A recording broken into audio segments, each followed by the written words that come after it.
10 years, I think almost all new data centers will be being built in space purely from an energy availability perspective. But I would imagine that the large majority of data centers operating would be in orbit in 2045. You went from a diplomatic family kid bouncing between South Africa, UK, to building a US-based YC startup, which could be the most audacious space company of our generation. We don't have any other choice. Like, we have to build data centers in space. It doesn't matter how hard it is. You have to figure it out. You have to make it work. Space is humanity's greatest laboratory. Defense is democracy's strongest shield. And today, in workshops, in laboratories, in startups, a new generation rises, not to observe history, but to write it, where every innovation above drives progress below, where every breakthrough in defense preserves our freedom to create. Behind every breakthrough stands a founder with a story. Now these stories emerge to light the path for those who follow. Welcome to Rockets and Radars. This is the story of how one person's holy shit moment at Starbase, Texas, became a multi-million bet on moving humanity's computing infrastructure to space. Welcome, Philip, to the pod. And I just don't want to get into the company story as most interviews would do. I really want to get as well into the personal story behind everything that was set in a place even before the company was officially founded. So let's get into that. Before we get into the historical timeline, let's get into the company level right away. For folks that might not know you yet, could you describe in one sentence, what is Starcloud? Starcloud is building huge data centers in space in order to address the energy challenge coming from AI.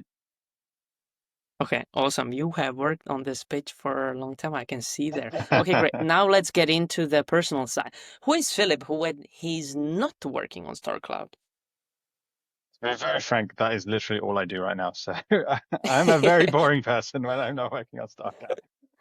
No. If it's a passion, which it is, then that's all you need. Okay, let's get into the main timeline and let's roll back into the very early days because your background is pretty unique. You were originally born in the UK, though you've moved to South Africa as a baby when your dad was posted there as a diplomat. Then you went back to the UK at age 6. And so we have this mix of international diplomatic family.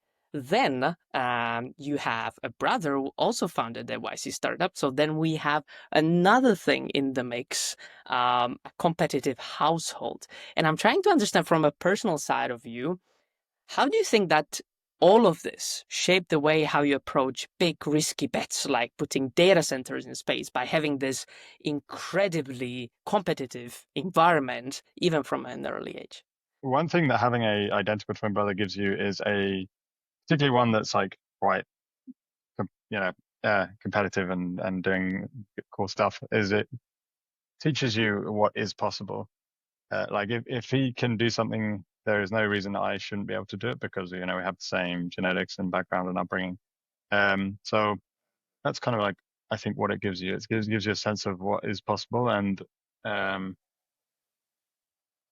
which is like one of the most valuable things you can have, I think, is like a sense of agency, like a belief that something is possible. It's a super interesting pattern because even with the earlier guests, they all had someone or something that made them think, holy shit, this is so cool and it's so possible because they have done it or it has been done before. So that's kind of the first part that makes you do something incredible. And now if we get into your background, which is even more interesting, you started studying math at the university, and you were initially thinking becoming a British Army officer, but then you do this Goldman Sachs internship and everything changes. Then you get into the world of finance. I'm very interested. What happened during that internship that made you go, actually, forget the army, I want to do this all in? You're very well researched. I'm not sure where you got this from, but so actually the internship at Goldman Sachs, I thought it was I was super impressed by the trading floor. Let's put it that way. Like, people yelling and screaming. Everyone has 10 screens. They're trading, I think it was $5 trillion a day was traded on that trading floor. So, I mean, it was just impressive to me. I don't think I at that point thought, no, I'm not going to be an army officer. I just thought I can do this for a couple of years, and I can still, when I'm 24, I can still join the army. I have the option until I'm like 28. Whereas that can't work the other way around. If I join the army now, I won't ever have the chance to, be on a trading floor or do any of that stuff.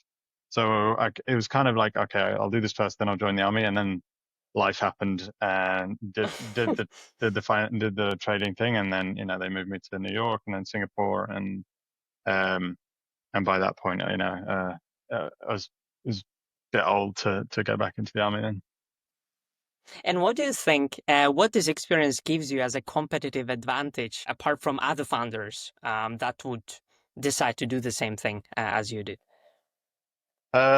Almost zero. I would not recommend anybody become a trader if you want to be an entrepreneur. Okay, how come? Super interesting. I mean, trading is an incredibly niche and non-transferable skill set, in my opinion, at least. Particularly like high frequency algo trading. I guess you learn lots of very deep statistical analysis, like time series analysis and all this type of stuff. But the chance to apply that exact type of statistical analysis in everyday life is very limited. I mean, maybe broadly you could say it helps with pattern recognition, but I would say I think even that I think is very loose. Things like consulting, I would say, is much more valuable or much more applicable to other things than algo trading. Let's get into the main timeline. So you were doing algorithmic training, and then you tapped into something called venture capital in Southern Africa, where you moved right after that. What pulled you into this direction? Was it the revelation that this skill set on the trading floor cannot be reused anywhere else, or was it something else? You just got bored or something like that? I definitely got bored. I also knew I was going to be I knew I was going to move back to the US for grad school to do an MBA and MPA. So I basically had a year before grad school where I was like, either I carry on doing trading for another year, or I can, try something new. And I was looking around. I was like, what do I think is the most interesting thing I could possibly do right now? And I was like, venture capital in Africa sounds particularly in South Africa, sounds interesting because, but yeah, it was very interesting. So I basically cold emailed every VC fund in South Africa and said, can I come and work for you for free? And one of them said yes. That's the easiest, especially if you have the background in this world.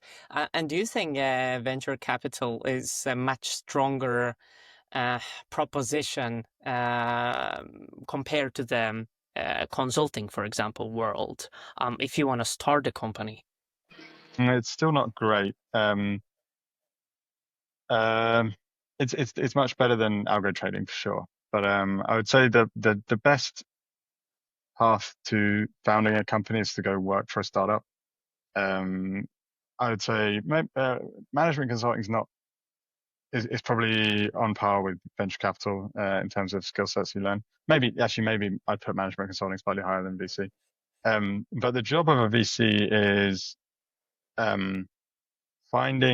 speaking to every entrepreneur, then convincing the entrepreneurs you like to take your money, and that's most of the job, and then some portfolio acceleration stuff, although that's very limited for most VCs, which those two skill sets are not.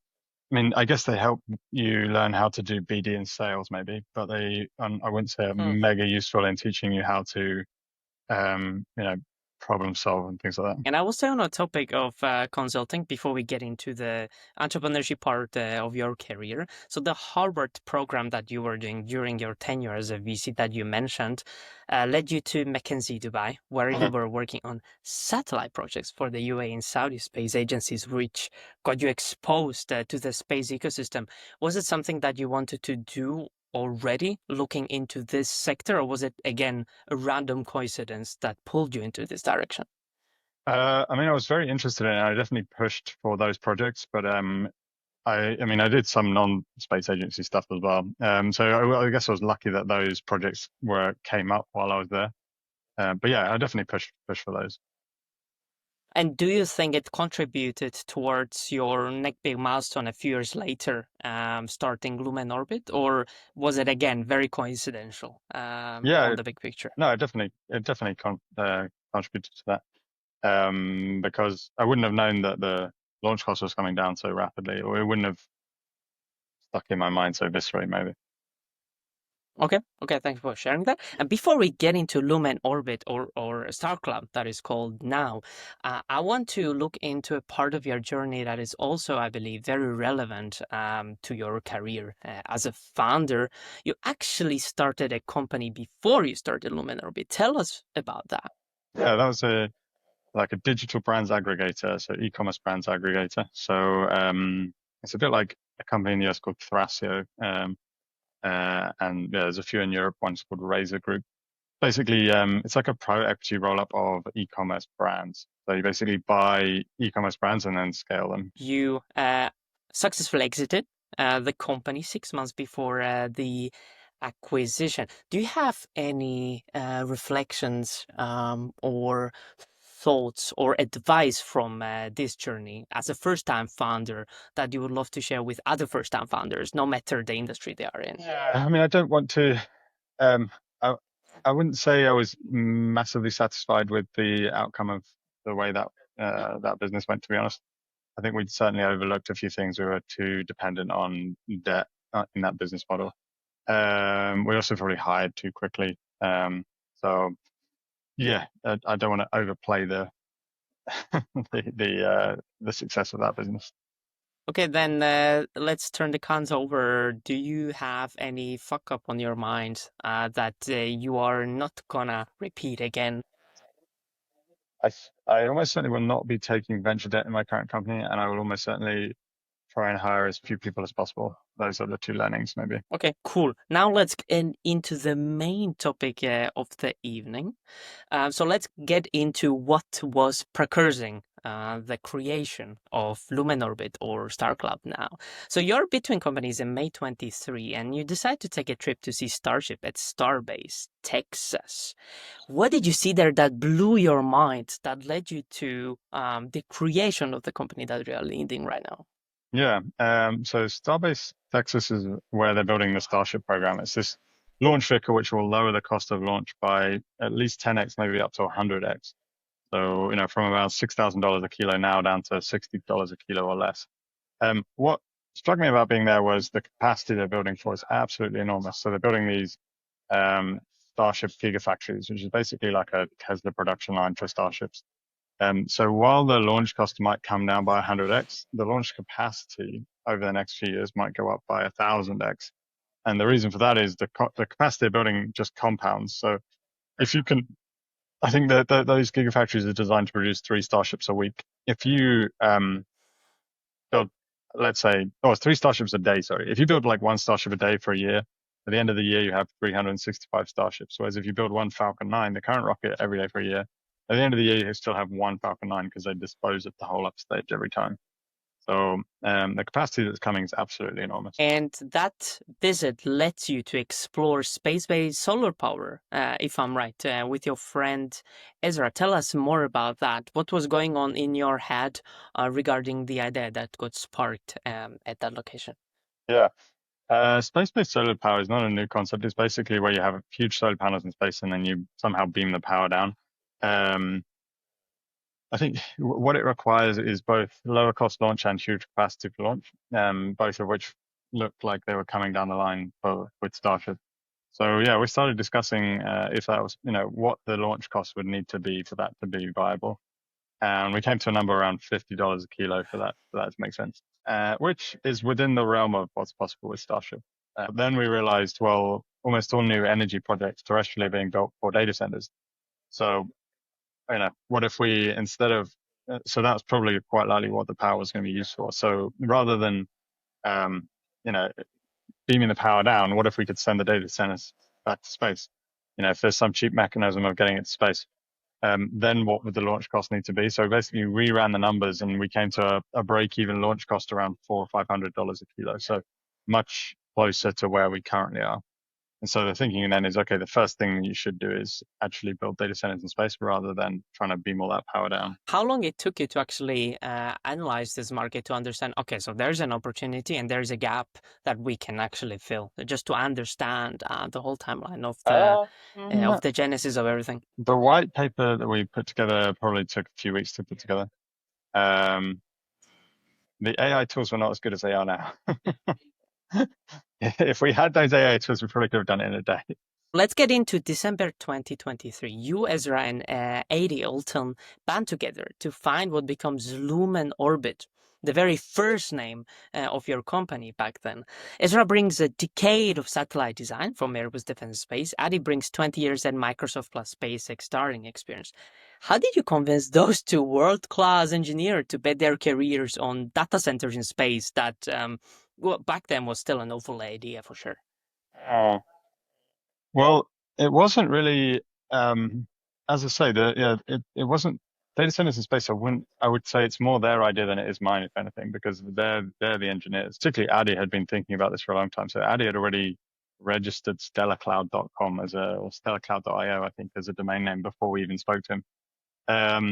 So it didn't take much convincing, to be honest, because they were all already very convinced of the idea. How did you find each other then? Well, Ezra and I grew up in the same place in the UK, so like Ezra, I didn't know him particularly well, but I, just got in touch with him. And then Adi was introduced to a friend of ours in the space industry. Okay, well, very straightforward. Okay, great. 3 months later, since that point, you raised 2.4 million in a round that was 3x oversubscribed. What were you showing investors back then that made them think this isn't crazy, this is inevitable? What I'm trying to understand here, what was your pitch back then? I mean, to be very frank, we weren't really pitching the longer term vision. We were only pitching edge compute for other satellites at that point. And the round was not a particularly easy round to get together, because both Ezra and Adi had not quit their job at that point. And actually, we pitched with a third co-founder or another co-founder at that point. The main thing people were backing was do we have the right engineering team to make this work? And if it works, we're like a decently sized market. I think people were convinced that the engineering talent on the team was good, and they were convinced that even if it's not a big market now, with the lowering launch cost, it will be a big market. That was for providing cloud services for other satellites. Okay, super interesting. Looking at short term first. At the end of the pitch, I would usually end by saying, "Oh, and by the way, all data centers are going to be in space within 10 years," and people would be like, "Oh yeah, that's nice, but that's not really what we care about. We care about." I think that has changed over the last few months. People have been much more interested in that side of the business. If we stick on the fundraising part, can you give us a more zoom in on the very process that led you from forming the team until successfully fundraising the round? You mentioned that it wasn't that easy. I want to understand the dynamics inside the team. How did you get from 0 to 1 at that point? We basically put together a deck. We spoke to a few potential customers, got some LOIs. But as I say, Ezra and Adi were not full time at that point, so it was not mega easy to raise. We definitely got a lot more rejections than we got acceptances. By the way, when people say around is 3 times oversubscribed, all they really mean is we completed the fundraise, because once you complete a fundraise, then everybody wants to invest. Completing the fundraise is the hard part. So we were very much not 3 times oversubscribed for the first month. Okay, do you remember which firm was the first one that said yes?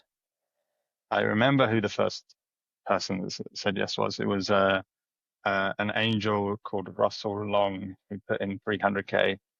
It was on a safe, on a $10 million safe.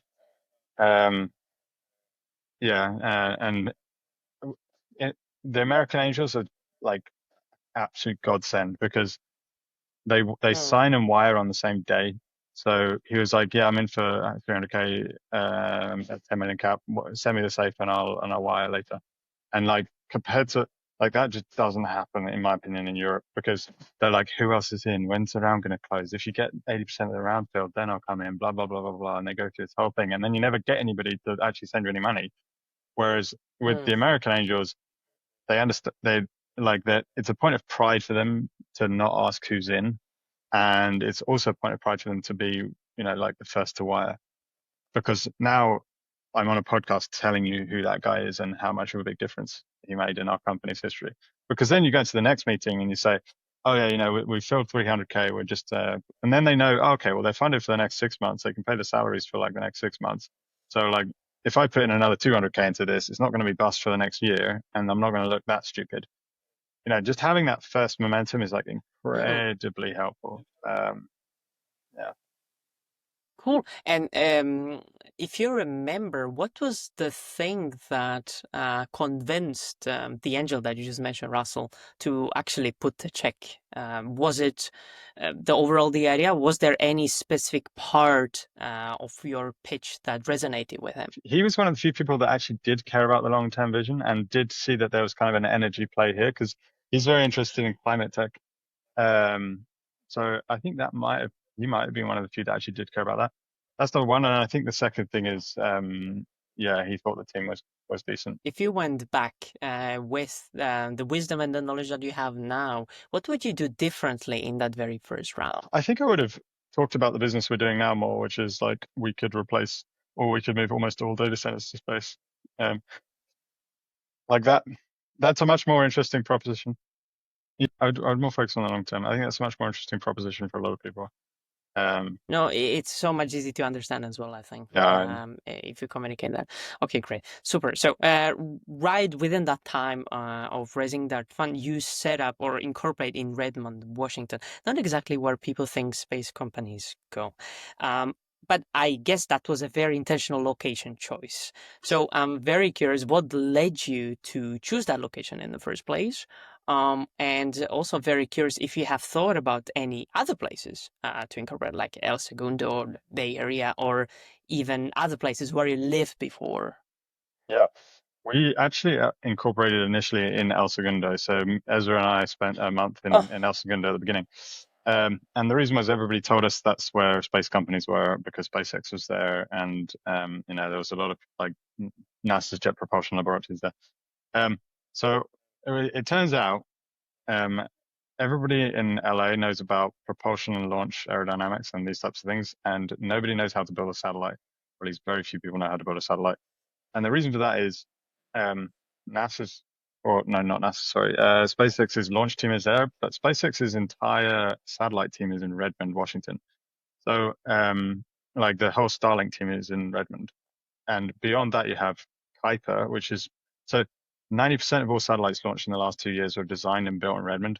So when we were in LA, we were basically like, well, shit, basically everybody we want to hire is in Redmond.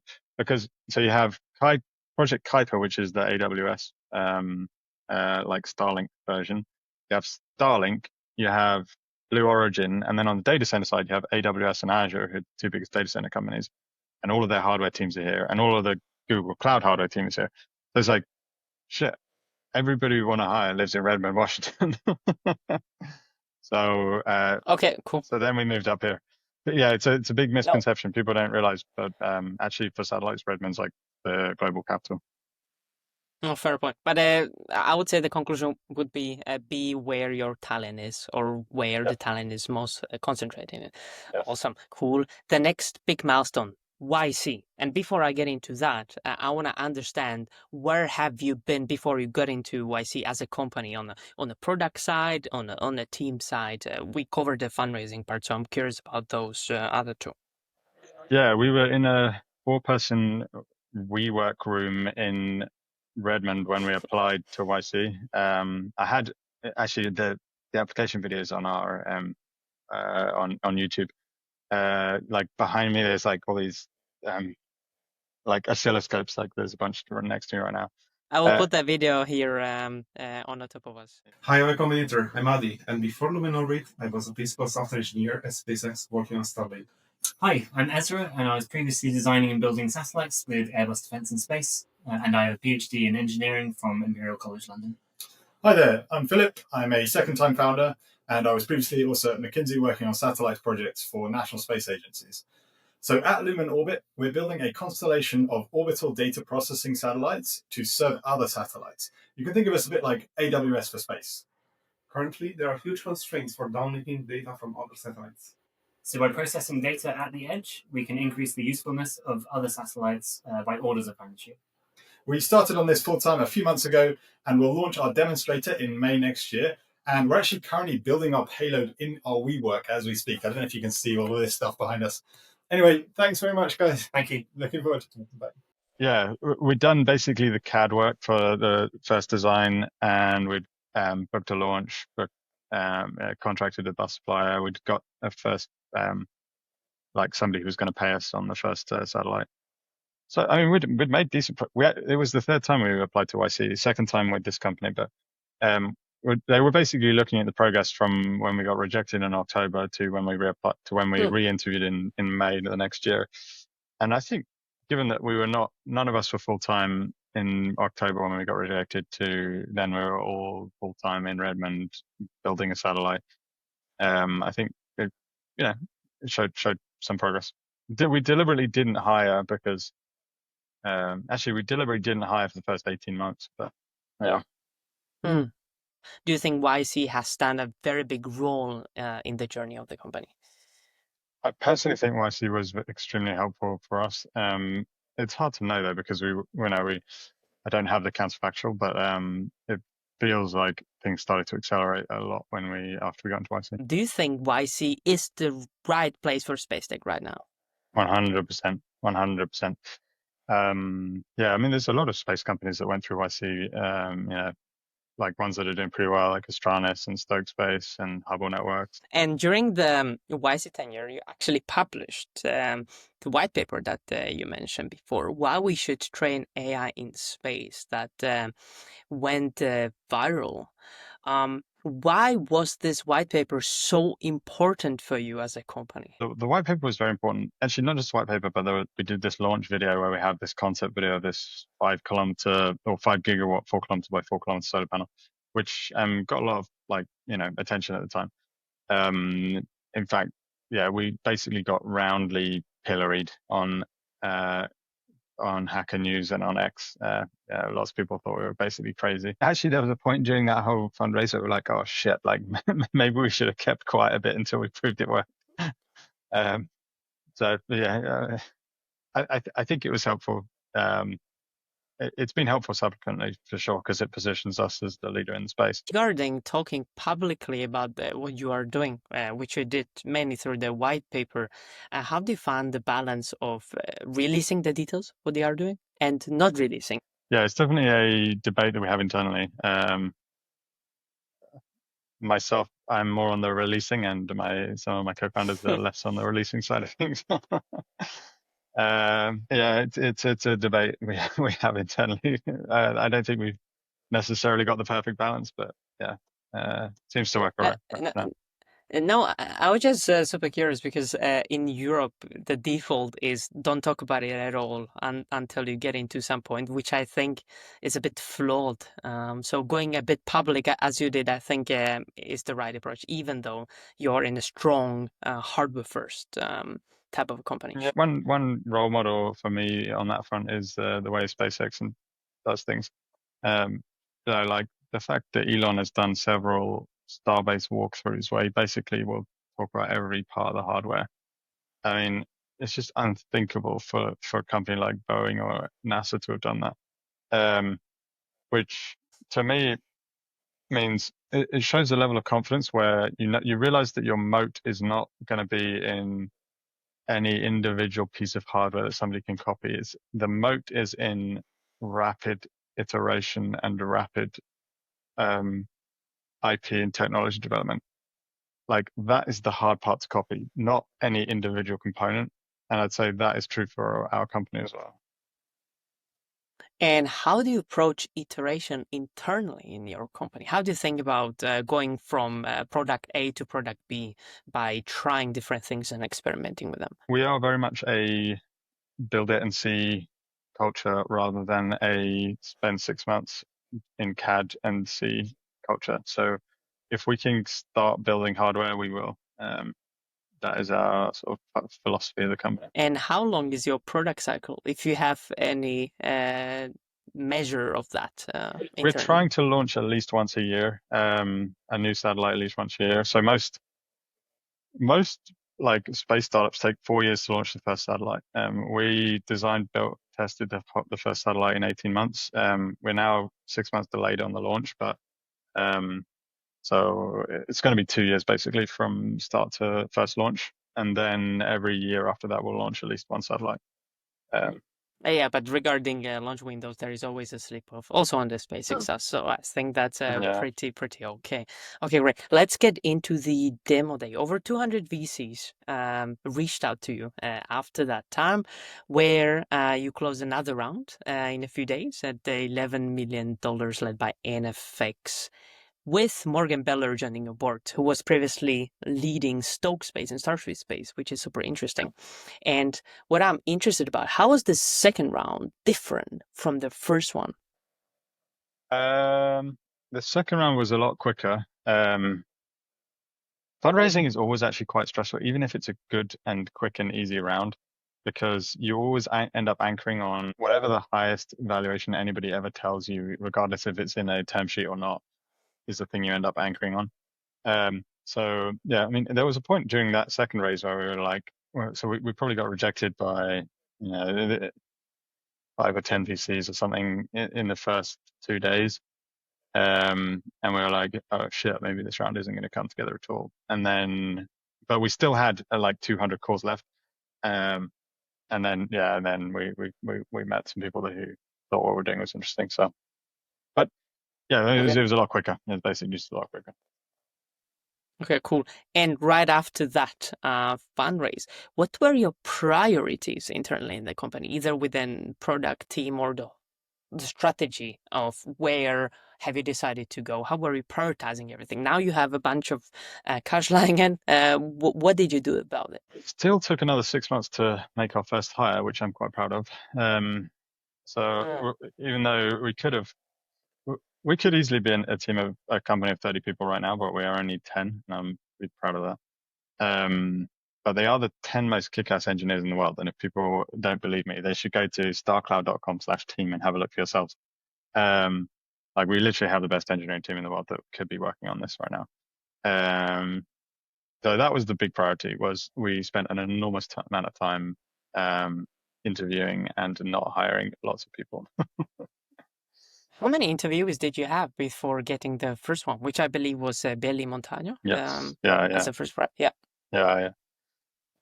Yeah, hundreds and hundreds. We certainly received probably went through about 10,000 CVs, and yeah, hundreds and hundreds of interviews, and then for that one, that was such an incredibly important hire. I'm super curious, like, how do you measure, okay, we will get this guy, we'll get Bailey in, and we won't get anybody else? Like, what were your criteria at that point? I mean, they have to crush the interviews, and they have to be very strong on the interviews and things that we give them. But beyond that, like,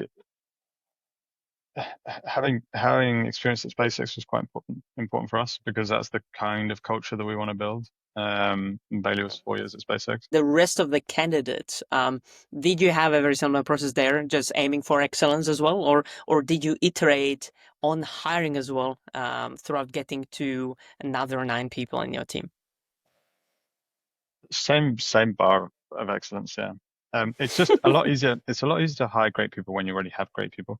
So it's gotten easier over time attracting great people, for sure. Which is why it was so important to get the first 1 or 2 right. Okay, so if I get it right, so you were looking mostly into having a strong experience from the new space commercial sector from SpaceX in this way. So culture was super important. Were technical skills important as well? How were you weighting those two? Yeah, both extremely important. You can't have one without the other. Okay, 50-50. Okay, great. So you are building this amazing team, you raise money, and then in February 25, which is a very recent, you have rebranded from Lumenorbit to Starcloud. And tell us why. Rebranding is you wouldn't prioritize unless there was any trouble with trademarks or stuff, which was your case, I believe so as well. Yeah, there's a company in Seattle called Lumen Technologies, which is a $5 billion data center building company that was not overly pleased that so they sent us a cease and desist to stop using the Lumen name. Okay, fair point. So you've got customers lined up and around 30 plus million in MOUs. What I'm very interested in, what are those early customers actually buying from you? The main thing we're selling initially is compute time for other satellites to use our compute time.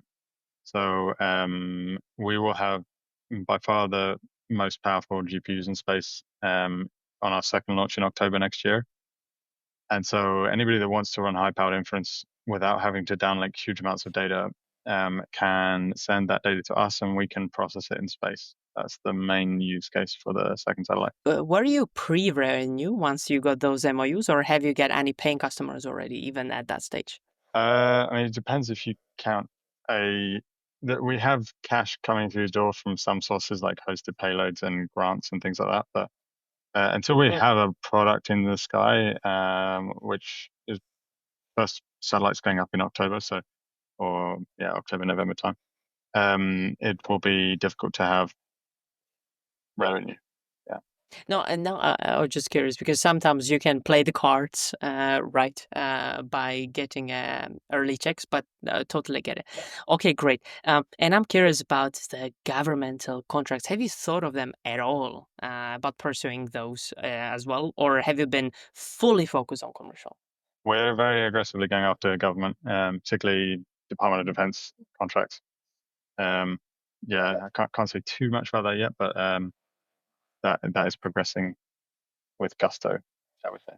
What do you see are the biggest differences between approaching the commercial and DoD?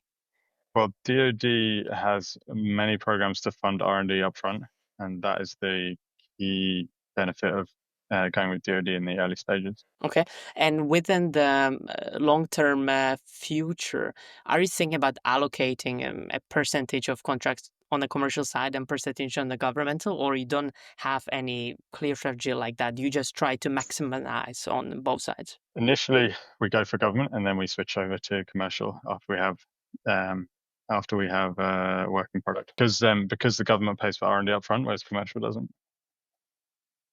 Yeah, very smart. Cool. Let's talk about your first demonstrator satellite. Where are you right now within the technical milestones? And when are you planning to launch? You mentioned October or something like that, right? Yes. October, November. It was scheduled for May to August was the launch window, and we were already in May. But now, the launch provider has moved that back. Yeah. You mentioned that the second mission is gonna be bringing the compute up the orbit. So what are you trying to prove with this first mission? The first one is to prove. So we'll be the first to fly H100s in space. It's the chip from NVIDIA that everybody uses for training and inference. We'll be the first to prove that we can run data center grade terrestrial GPUs in space. So basically, that our thermal management and radiation shielding techniques allow us to operate these high-powered GPUs. And those high-power GPUs, how did you get access to them? That is something that we forgot to go into as well.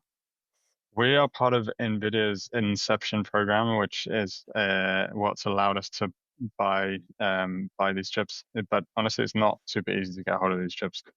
But yeah, that's been very helpful. But I think they're kind of keen for what we're doing to be successful. So we'll do some press around the first launch with NVIDIA.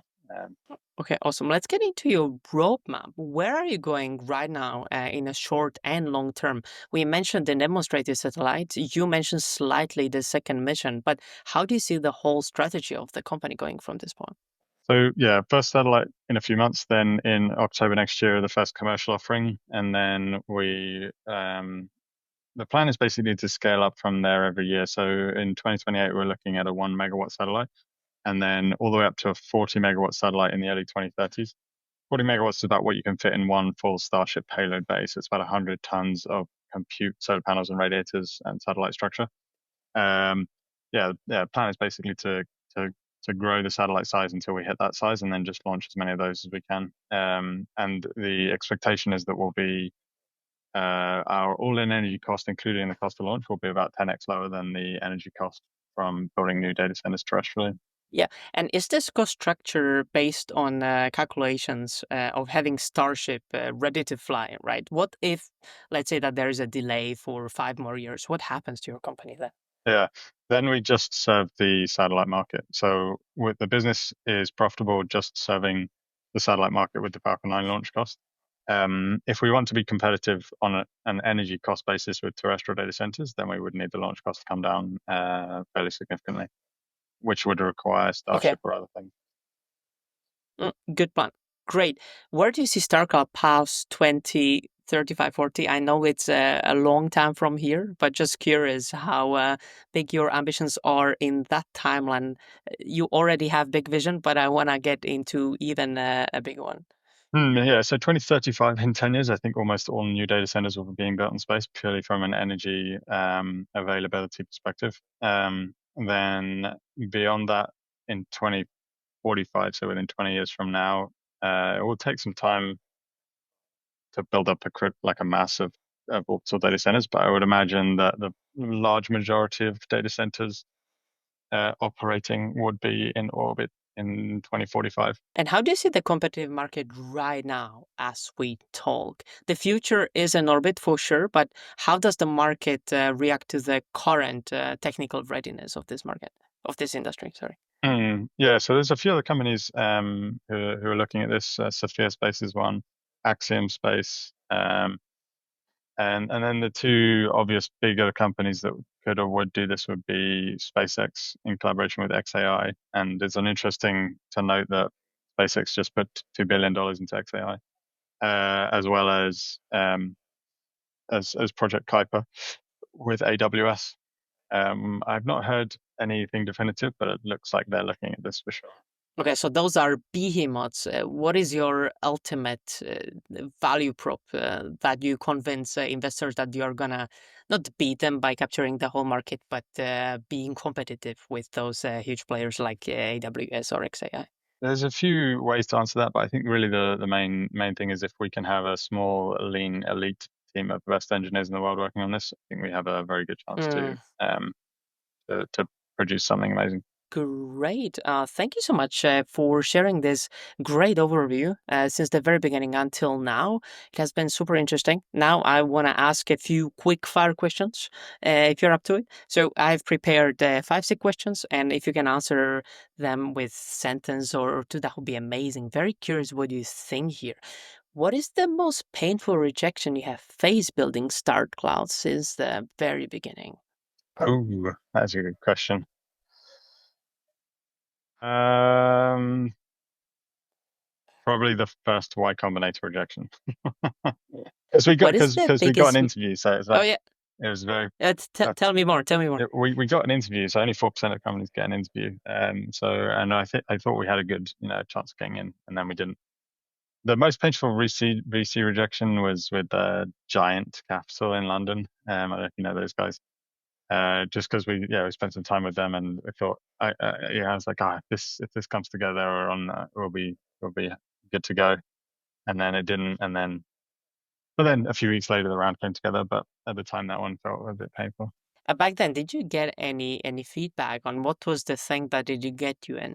One of them, one reason they gave, and I actually kind of understand it, was in the final pitch with the partners. It was like 4 a.m. in Los Angeles time, and one of the co-founders at that time didn't join the final pitch, and he was the most experienced on the space side of things.